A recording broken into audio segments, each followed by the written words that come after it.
বিগত সরকারের অবহেলায় পাট ও চামড়ার মতো ঐতিহ্যবাহী অনেক পণ্যের বাজার হাতছাড়া হয়েছে বলে জানিয়েছেন শ্রম সংস্কার কমিশন প্রধান। বলেন, মালিকদের দলীয়করণের খেসারত দিতে হচ্ছে শ্রম খাতকে।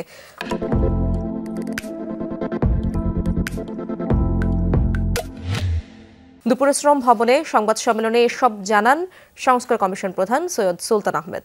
অগ্রাধিকারের ভিত্তিতে শ্রম আইন, চাকরির নিরাপত্তা, মজুরি ও ক্ষতিপূরণের মানদণ্ডের সংস্কার চায় কমিশন। এছাড়া শ্রমিকের ন্যায় বিচার প্রাপ্তি, স্বাস্থ্য ও নিরাপত্তা ব্যবস্থা উন্নয়ন, শিশু শ্রম নিরসনের কথাও অগ্রাধিকারে ভাবছে সংস্কার কমিশন।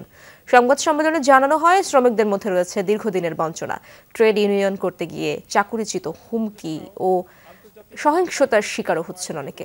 এই অবস্থায় সরকার, মালিক, শ্রমিক এই ত্রিপক্ষীয় ব্যবস্থাকে জোরদার ও কার্যকর করার উপর গুরুত্ব দেবে সংস্কার কমিশন। যে দেশে কোনো সার্বজনীন সামাজিক নিরাপত্তা স্কিম নেই মানুষের জন্য, যে দেশে জাতীয় ন্যূনতম মজুরি নেই, গৃহ শ্রমিকের মজুরিকে ঠিক করে কেউ জানে না, নির্মাণ শ্রমিকদের মজুরি ঠিক করে আপনার কন্ট্রাক্টর, সে দেশে কিন্তু সামাজিক ন্যায় বিচার হয় না।